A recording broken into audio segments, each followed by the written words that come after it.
Hello વિદ્યાર્થી મિત્રો, હવે આપણે ચાલુ કરીએ છીએ ચોથું પ્રકરણ, જેનું નામ છે વ્યવસ્થા તંત્ર. બરાબર છે?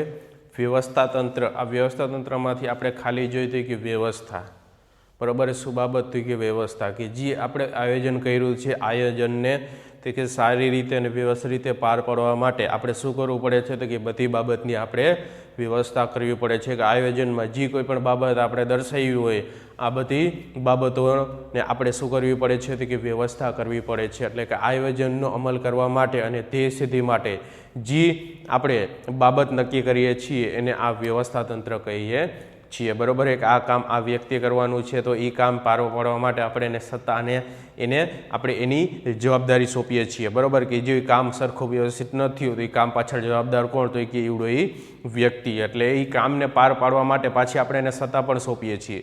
બરાબર છે? કે જે એની કર્મચારીની પોસ્ટ હોય, પોસ્ટ પ્રમાણે આપણે એને એ પ્રકારની સત્તા સોંપતા હોઈએ છીએ. અને એ સત્તા પાછળ આપણે એને જવાબદાર પણ દર્શાવીએ, એટલે કે આપણે એને જવાબદારી પણ સોંપીએ છીએ. એટલે આ રીતે આયોજન મુજબ કામ પાર પાડવા માટે આપણે સત્તા અને જવાબદારીની જે વહેંચણી કરતા હોય, બરાબર છે, એને આપણે વ્યવસ્થા તંત્ર કહીએ છીએ. તો સૌપ્રથમ આપણે વ્યવસ્થા તંત્રની પ્રસ્તાવના, બરાબર છે, જોશું. તો એ કે આયોજન દ્વારા, બરાબર, એકમના ધ્યેય નક્કી કરતા હોય. આપણે આયોજન દ્વારા આપણે શું કરીએ, તો કે એકમનું ધ્યેય નક્કી કરીએ છીએ. ધ્યેય એટલે હેતુ અથવા તો ઉદ્દેશ, આ આપણે નક્કી કરતા હોઈએ છીએ. શેના દ્વારા, તો કે આયોજન દ્વારા. સંચાલનની સફળતાનો આધાર માત્ર આયોજન પર નથી. બરાબર છે? કે જે કોઈ પણ ધંધાકીય એકમનું જે સંચાલન એ એટલું વ્યવસ્થિત અથવા તો સફળ રીતે ચાલે છે, તો એની પાછળ, બરાબર છે, ખાલી એક આયોજન જ ભાગ ભજવતું નથી. આયોજનની સાથે, બરાબર છે, વ્યવસ્થા તંત્ર પણ એટલું જ મહત્વનું હોય છે. એટલે કે આયોજનને અસરકારક અમલ પર રહેલું છે. બરાબર છે? સંચાલનની જે સફળતા એનો આધાર શેના ઉપર રહેલો છે, તો કે આયોજનમાં દર્શાવેલ બધી બાબતોનો સારી રીતે અમલ કેવી રીતના કરવો, જેના આપણે આધારે, બરાબર છે, સંચાલન એ સફળ રીતે થઈ શકે. તો કે આયોજનના અસરકારક અમલ અને ધ્યેયની સિદ્ધિ માટે, બરાબર છે, જે વહીવટી માળખું રચવામાં આવે છે એને વહીવટી તંત્ર કહે છે. શેના માટે, તો કે આયોજનને અસરકારક અમલ કરવો છે. એટલે કે આયોજનમાં જે બધી આપણે બાબત દર્શાવી છે, એ બધી બાબતોનો અસરકારક એટલે કે સારી રીતે અમલ કરવો છે, સારી રીતે અને સરળ રીતે, કે જેના કારણે કોઈ પણ મુશ્કેલી કે કોઈ પણ પ્રશ્ન ઉદ્ભવવા જોઈએ નહીં. અને એના માટે આપણે, બરાબર, એક આખું વહીવટી માળખું રચીએ છીએ. તો આ વહીવટી માળખાને, બરાબર, આપણે શું કહેવાય, તો કે વ્યવસ્થા તંત્ર. ફરીથી એકવાર, આયોજન દર્શાવેલ બધી બાબતોનો અસરકારક રીતે અમલ કરવા માટે અને ધ્યેય સિદ્ધિ માટે જે આપણે વહીવટી માળખું રચીએ છીએ એને વ્યવસ્થા તંત્ર કહેવામાં આવે છે. જ્યારે સમાન ધ્યેયની સિદ્ધિ માટે એક કરતાં વધુ વ્યક્તિઓ કામ કરતા હોય ત્યારે એકમમાં અસરકારક વ્યવસ્થા તંત્રની ફરજિયાત જરૂર ઊભી થાય છે. બરાબર? આ વ્યવસ્થા તંત્રની જરૂરિયાત કઈ જગ્યાએ અને શું કામ ઊભી થાય છે, તો કે અહીંયા બે જગ્યા, એટલે કે જે જગ્યા બે અથવા તો એના કરતાં વધારે વ્યક્તિઓ જ્યાં કામ કરતા હોય, બરાબર હોય, તો એ કામ સરખું અને વ્યવસ્થિત થાય એના માટે આ વ્યવસ્થા તંત્રની જરૂર પડે છે. ફરીથી એકવાર રિપીટ કરું છું, કઈ જગ્યાએ વ્યવસ્થા તંત્રની જરૂર પડશે, તો કે જે જગ્યાએ બે અથવા એનાથી વધારે વ્યક્તિઓ કામ કરતા હોય તો એ કામ, બરાબર છે, વ્યવસ્થિત સારી રીતે થાય અને જેના કારણે ધ્યેય સિદ્ધિ થાય એના માટે આ વ્યવસ્થા તંત્રની ફરજિયાત જરૂર ઊભી થાય છે.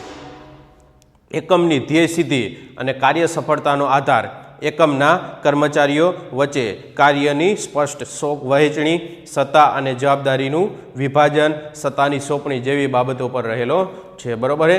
એકમની ધ્યેય સિદ્ધિ એટલે કે ધંધાકીય એકમનું ધ્યેય સિદ્ધ સફળ રીતે તમારે પાર પાડવું છે, તો કેવી રીતના પાર પાડી શકો, તો એ કે કર્મચારીઓ વચ્ચે કાર્યની સોંપણી, બરાબર, કયું કામ કયા વ્યક્તિ અથવા તો કયા કર્મચારીને સોંપવું, બરાબર, એની લાયકાત, એની ડિગ્રી, એની આવડત, અનુભવ, કૌશલ્ય, કલા, બરાબર, આ બધી બાબતને ધ્યાનમાં રાખી અને એ કર્મચારીને સત્તાની વહેંચણી કરવી જોઈએ, જવાબદારી સોંપવી હોય જોઈએ, જેના કારણે આપણે આયોજન મુજબ કામ સરખું વ્યવસ્થિત થઈ શકે અને જેના કારણે સંચાલન એ સફળ થાય. તો આ બાબત વ્યવસ્થા તંત્રમાં આવે કે, બરાબર, કર્મચારીને સત્તા, કાર્યની વહેંચણી કરવી, સત્તા સોંપવી અને જવાબદારી, બરાબર, આ બધી બાબત શેના આધારે કરવી જોઈએ, તો કે એની લાયકાત, ડિગ્રી, આવડત, અનુભવના આધારે આપણે કરવી જોઈએ.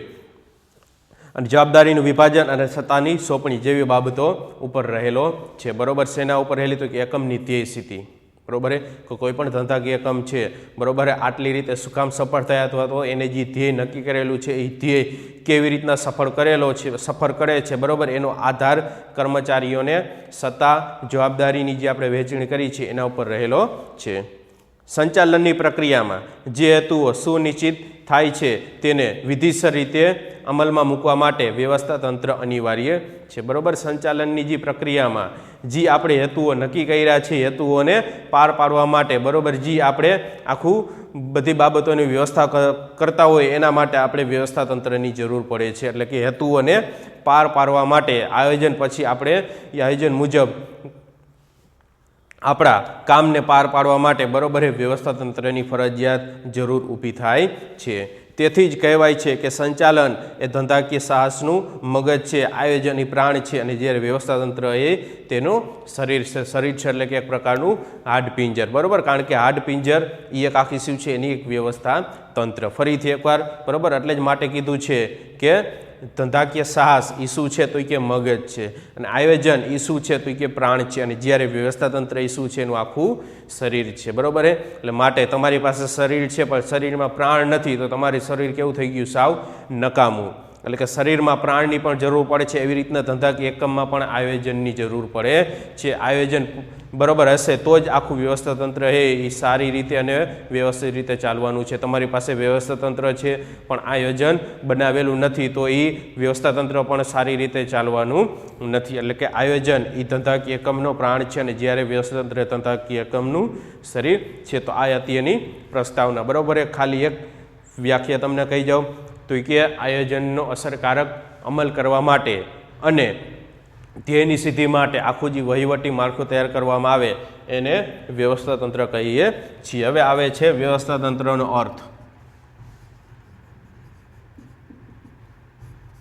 વ્યવસ્થા તંત્રનો અર્થ, બરોબર, એક વાક્યમાં અથવા તો વિકલ્પમાં પૂછે, બરોબર, તો આપણે લખવા થાય. તો કે સામાન્ય ભાષામાં આપણે કહી તો કે સમાન ધ્યેય સિદ્ધ કરવા પ્રવૃત્ત થયેલી વ્યક્તિઓ વચ્ચે, બરોબર, સત્તા અને જવાબદારીની વહેંચણી કરતું માળખું એટલે વ્યવસ્થા તંત્ર. કેવો ધ્યેય તો કે સમાન ધ્યેય.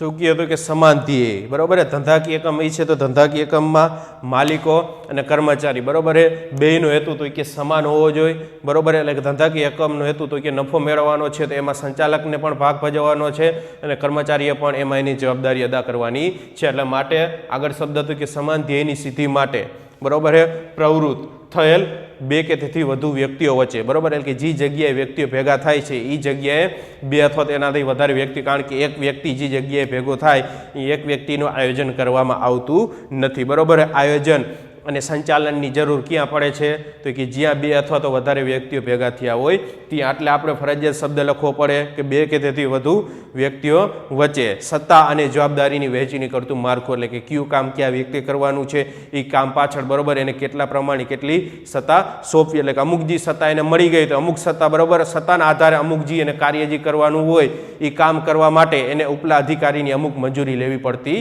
નથી. એ બાબત શું દર્શાવે છે? એની સત્તા દર્શાવે છે. અમુક નીતિ કે નિયમો ઘડવા હોય તો એના માટે પોતે કેવો છે? સ્વતંત્ર, બરોબર, એની સત્તા મુજબ. એટલે સત્તા અને જવાબદારીની વહેંચણી કરતું માળખું એને વ્યવસ્થા તંત્ર કહે છે. ફરીથી એકવાર, સમાન ધ્યેયની સિદ્ધિ માટે, બરોબર, પ્રવૃત્ત થયેલ બે કે તેથી વધુ વ્યક્તિઓ વચ્ચે સત્તા અને જવાબદારીની વહેંચણી કરતું માળખું, બરાબર, એને વ્યવસ્થા તંત્ર કહેવામાં આવે છે. બરાબર, આપણે જે પેલા પ્રકરણમાં જોયું હતું ઉચ્ચ સપાટી, મધ્ય સપાટી અને તળ સપાટી, બરાબર, આ એક પ્રકારનું શું દર્શાવે છે? વ્યવસ્થા તંત્ર. એટલે કે ઉચ્ચ સપાટી પાસે કેટલી સત્તા અને જવાબદારી હોય, તો અહીંયા ઉચ્ચ સપાટીમાં, બરાબર, સત્તા વધારે હોય અને જવાબદારી ઓછી હોય. મધ્ય સપાટીમાં તો કે સત્તા વધારે હોય, જવાબદારી પણ વધારે હોય. જ્યારે તળ સપાટીમાં સત્તા તો કે સાવ ઓછી અને જવાબદારી વધારે હોય. તો આખું જે આ માળખું દર્શાવે એને વ્યવસ્થા તંત્ર કહેવાય. બરાબર, આપણી જે આ 3 સપાટી છે, આ 3 સપાટી એટલે શું થયું? વ્યવસ્થા તંત્ર. બરાબર, સામાન્ય આપણા અર્થમાં તમને સમજાવું તો આપણી જે આ સપાટી હતી 3 સપાટી, એ બધી બાબત એટલે શું થાય છે? વ્યવસ્થા તંત્ર. પણ આ 3 સપાટી આપણે શેના આધારે બનાવી શકીએ છીએ? આયોજનના આધારે. એટલે કે આયોજનને પાર પાડવા માટે, બરાબર, આખું જે વહીવટી માળખું તૈયાર કરવામાં આવે એને વ્યવસ્થા તંત્ર કહે છે. બરાબર, હવે અર્થ જોયા પછી એની વ્યાખ્યા આવે છે. 2 વ્યક્તિઓએ આપેલી વ્યાખ્યા છે. બરાબર, MCQ અથવા તો એક વાક્યમાં પ્રશ્ન પૂછે, બરાબર, તો તમારે લખવા થાય કે ભાઈ આ વ્યક્તિએ સંચાલનની કઈ વ્યાખ્યા આપેલી છે. બરાબર, આ વ્યક્તિની આપણે વ્યવસ્થા તંત્રની દર્શાવેલી વ્યાખ્યા જણાવો.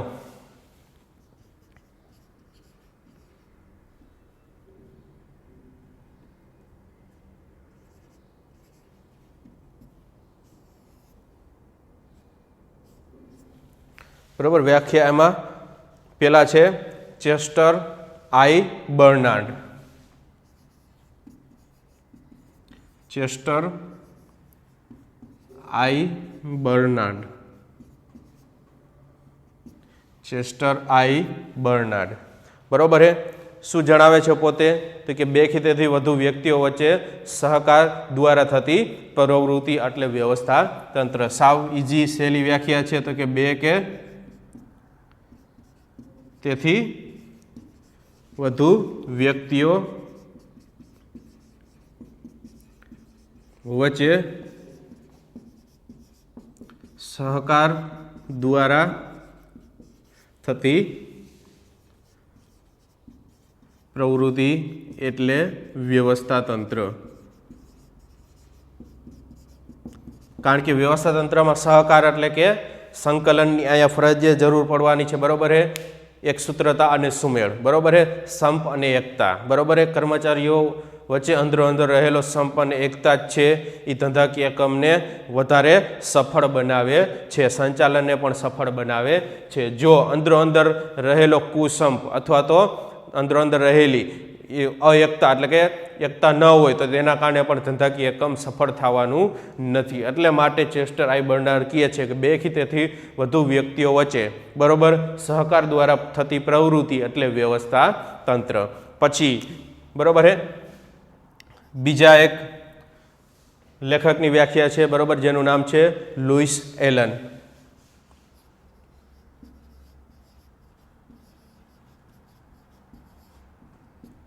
Louis Allan. બરાબર, એ શું દર્શાવે છે? તો કે વ્યવસ્થા તંત્ર એક એવી પ્રક્રિયા છે કે જેમાં નિશ્ચિત હેતુઓ સિદ્ધ કરવા માટે, બરાબર, લોકોમાં વધુમાં વધુ અસરકારક રીતે કાર્ય કરી શકે તે હેતુથી કાર્યની સ્પષ્ટતા કરવી, તેનું વર્ગીકરણ કરવાની, જવાબદારી અને સત્તાની સોંપણી કરવાની તેમજ સંબંધો સ્થાપવાની પ્રક્રિયા છે. જે આપણે કામ છે, બરાબર, કામ અસરકારક અને સારી રીતે થાય એના માટે કામની સ્પષ્ટતા કરવાની. કામની સ્પષ્ટતા એટલે કે આ કામ આ વ્યક્તિએ કરવાનું છે, આવડું આ કામ છે આ વ્યક્તિએ. એટલે અહીંયા શું થયું? તો કે કામની સોંપણી. બરાબર, એટલે કામની સ્પષ્ટતા, પછી એનું વર્ગીકરણ, બરાબર, કે આ કામ કેવી રીતના પૂર્ણ કરવું, પછી એના માટે જવાબદારી અને સત્તાની વહેંચણી અને અંદરો અંદર કર્મચારીઓ વચ્ચે સંબંધ સ્થાપવાની પ્રક્રિયા, બરાબર, એને વ્યવસ્થા તંત્ર કહે છે. બરાબર, એની વ્યાખ્યા તો કે વ્યવસ્થા તંત્ર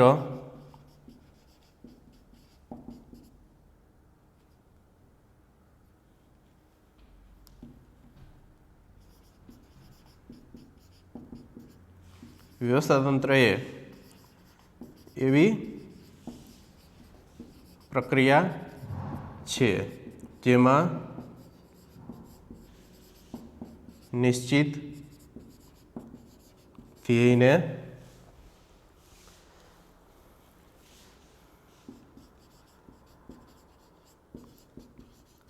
સિદ્ધ કરવા માટે વધુમાં વધુ લોકોને અસરકારક રીતે કાર્ય કરવા માટે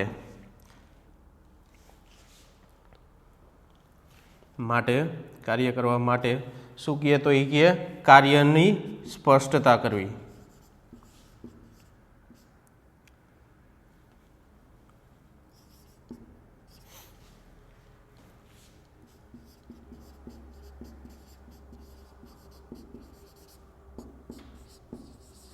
તેનું વર્ગીકરણ એટલે કે કાર્યનું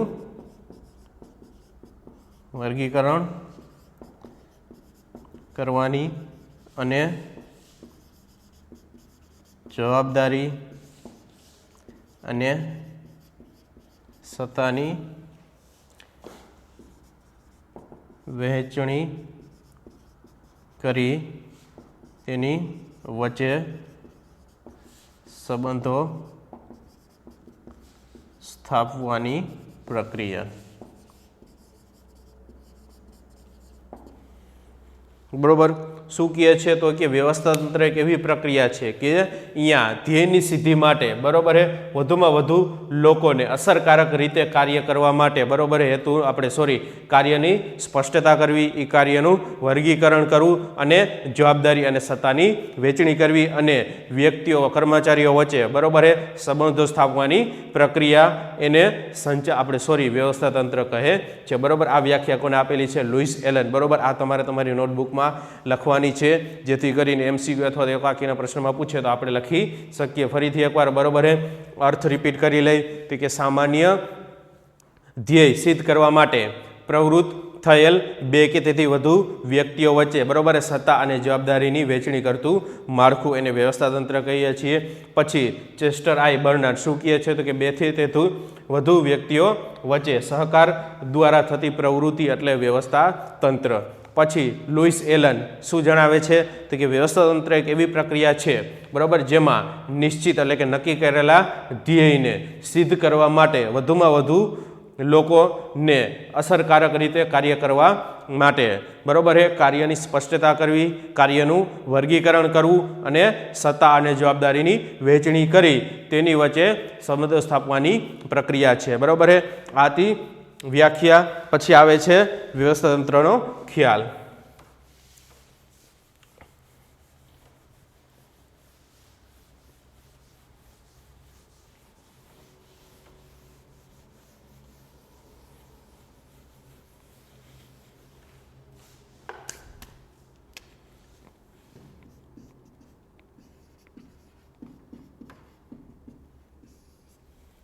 બરોબર. વ્યવસ્થાતંત્રનો ખ્યાલ તો કે સમગ્ર વહીવટ તથા સંચાલન પ્રક્રિયાને અસરકારક બનાવવા માટે કાર્યક્ષમ વ્યવસ્થાતંત્ર હોવું જરૂરી છે. આ વ્યવસ્થાતંત્રની જરૂરિયાત બરોબર છે શું કામ ઊભી થાય છે તો કે સમગ્ર વહીવટ અને સંચાલનની આખી જે પ્રક્રિયા છે એકદમ વ્યવસ્થિત અને સરળ રીતે ચાલે, કોઈ પ્રશ્ન ઉદ્ભવે નહીં, કોઈ મુશ્કેલી ઉદ્ભવે ને એના માટે આ એક આખી વ્યવસ્થાતંત્રની જરૂર પડે છે. બરોબર. જો આપણે કર્મચારીને સત્તા અને જવાબદારી સામાન્ય રીતે તમને સમજાવું તો કે જે આપણી 3 સપાટી હતી એ 3 સપાટીમાં કર્મચારીઓને આપણે રાખી દીધા પણ એ કર્મચારીઓને સત્તા અને જવાબદારીની વહેંચણી આપણે કરેલી નથી. તો એના આધારે કયું કામ એને કેવી રીતના પૂરું કરવાનું છે આખી મુશ્કેલી અથવા તો આખો એક પ્રશ્ન ઉદ્ભવે. બરોબર. અથવા તો કામ બગડ્યું તો એના માટે જવાબદાર કોણ? બરોબર છે. અથવા તો કામ સારી રીતે વ્યવસ્થાથી અથવા તો કોઈ નિર્ણય લેવો છે, નિયમ ઘડવો છે તો એને લગતી સત્તા બરોબર છે એ કર્મચારી પાસે આપણે એને સોંપી જ નથી તો કેવી રીતના ઘડી શકવાના છે. એટલે આખું આ એક વ્યવસ્થાતંત્ર છે એ પણ એક અસરકારક અથવા તો ફરજિયાત એની જરૂર પડે છે. એટલે કહીએ છીએ કે આખી સમગ્ર વહીવટી પ્રક્રિયાને અસરકારક અથવા તો સંચાલન પ્રક્રિયાને પણ સારી રીતે ચલાવવા માટે આ વ્યવસ્થાતંત્રની ફરજિયાત જરૂરિયાત ઊભી થાય છે. કારણ કે વ્યવસ્થાતંત્ર નથી બરોબર છે તો પણ કોઈ પણ બાબત વ્યવસ્થિત સરખી થવાની નથી. સંચાલનની મોટાભાગની મુશ્કેલીઓ બિનકાર્યક્ષમ વ્યવસ્થાતંત્રમાંથી ઉદ્ભવે છે. બરોબર છે. સંચાલનના જે આખા મોટા પ્રશ્ન ઉદ્ભવે છે અથવા તો સંચાલનની જે કોઈ પણ મુશ્કેલી આવે છે તો એની પાછળ શું હોય? બિનકાર્યક્ષમ વ્યવસ્થાતંત્ર. જેમ આપણે અત્યારે જોઈ, બરોબર છે, એક બાજુ જોઈ તો એ કે સરકારી તંત્ર, એક બાજુ જોઈ તો કે પ્રાઇવેટ તંત્ર. બરોબર છે. સરકારી તંત્રમાં વ્યવસ્થા તંત્ર કેવું હોય તો કે નબળું હોય છે, અને જ્યારે પ્રાઇવેટ ક્ષેત્રમાં આપણે વ્યવસ્થા તંત્ર જોઈએ તો એનું વ્યવસ્થા તંત્ર કેવું હોય? સારું હોય. એટલે કે સંચાલનમાં જે ઊભી થતી મુશ્કેલીઓ છે એ શેમાંથી આવે છે તો કે નબળા વ્યવસ્થા તંત્રના કારણે ઉદ્ભવતી હોય છે, અને તેને કારણે ધંધાકીય એકમમાં નિશ્ચિત સમયમાં ધ્યેય સિદ્ધ કરી શકાતું નથી. બરોબર. એટલે કે નક્કી કરેલું આપણે ધ્યેય છે, આ ધ્યેય સિદ્ધ કરી શકતા નથી. તેની પાછળ રહેલું છે મેન બિનકાર્યક્ષમ, એટલે કે આપણું નબળું અથવા તો ખરાબ વ્યવસ્થા તંત્ર. તેથી જ જો ધંધાકીય એકમ પાસે યોગ્ય અને અસરકારક વ્યવસ્થા તંત્ર હોય તો જ સાધનોનો આપણે મહત્તમ ઉપયોગ દ્વારા સમય, શક્તિ અને નાણાંની બચત કરી શકીએ છીએ. બરોબર. આપણે જે ધ્યેય સિદ્ધ કરવું છે તો આ ધ્યેય સિદ્ધ કરવા માટે આપણી પાસે અસરકારક અને સારું એવું વ્યવસ્થા તંત્ર હોવું જોઈએ, જેના કારણે આપણી પાસે ઉપલબ્ધ સાધનોનો ઓછામાં ઓછો અને વધુમાં વધુ ઉપયોગ કરી આપણે આપણા નાણાંની બચત કરી શકીએ છીએ, અને એકમની પ્રવૃત્તિઓ વચ્ચે વિસંગતતાઓ નિવારી શકાય છે. વિસંગતતાઓ એટલે કે મુશ્કેલીઓ કે જે પ્રશ્ન હોય, બરોબર છે, એ આપણે ફટાફટ સોલ્યુશન કરી શકીએ છીએ. શેના કારણે? આ વ્યવસ્થા તંત્રના કારણે. વ્યવસ્થા તંત્રનો ખ્યાલ મૂળભૂત રીતે સમૂહ સાથે સંકળાયેલો છે. બરોબર છે. MCQમાં પ્રશ્ન હોય કે વ્યવસ્થા તંત્રનો ખ્યાલ કોની સાથે સંકળાયેલો છે તો કે સમૂહ સાથે. આપણે જે બધી એનો અર્થ જોયો કે વ્યાખ્યા જોઈ, આ બધી બાબતમાં, બરોબર છે, શું આવતું હતું કે બે અથવા તેનાથી વધારે વ્યક્તિઓ. બે અથવા તેનાથી વધારે વ્યક્તિઓ હોય એટલે એને શું કહેવાય? સમૂહ. બરોબર. જે જગ્યાએ એકલો વ્યક્તિ કામ કરતો હોય એને સમૂહ કહેવામાં આવે નહીં. એટલે જે જગ્યાએ વ્યક્તિ બે કે તેથી વધારે કામ કરતા હોય અહીંયા આ વ્યવસ્થા તંત્રની જરૂર પડે છે. એટલે જ વ્યવસ્થા તંત્રનો ખ્યાલ છે કોની સાથે સંકળાયેલો છે? સમૂહ સાથે સંકળાયેલો છે. જ્યાં એક કરતાં વધુ વ્યક્તિઓ સામૂહિક રીતે કાર્ય કરે ત્યારે તે કાર્યને અસરકારક રીતે પાર પાડવા માટેનું માળખું એ વ્યવસ્થા તંત્ર છે. બરાબર છે. આ વ્યવસ્થા તંત્રનું માળખું શું દર્શાવે છે તો કે જે જગ્યાએ વ્યક્તિઓ એક કરતાં વધારે ભેગા મળી અને કામ કરતા હોય તો એ કામને અસરકારક એટલે કે સારી રીતે અને સરળ રીતે અને ફટાફટ થાય, બરાબર, કે જેના કારણે ધ્યેય સિદ્ધિ થાય અને આપણું એકમ છે, બરાબર, એ સફળ થાય, સંચાલન સફળ થાય, એના માટે વ્યવસ્થા તંત્ર જરૂર છે. તેથી તેને પ્રબંધ પણ કહેવામાં આવે છે. આ વ્યવસ્થા તંત્રનું બીજું નામ પ્રબંધ.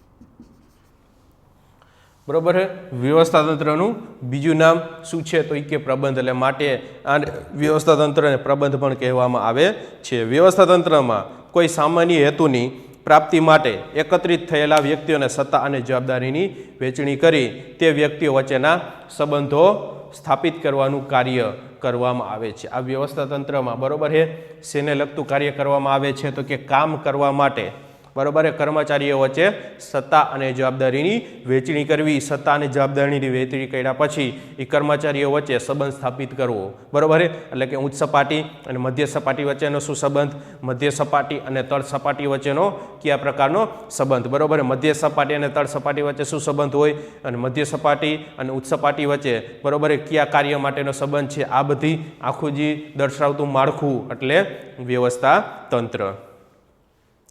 જે માટે માનવીનું શરીર એક એકમ ઉદાહરણ છે, બરાબર. આ માનવીનું આખું એક શરીર છે, શું છે તો કે એક આખું ઉત્તમ પ્રકારનું ઉદાહરણ છે.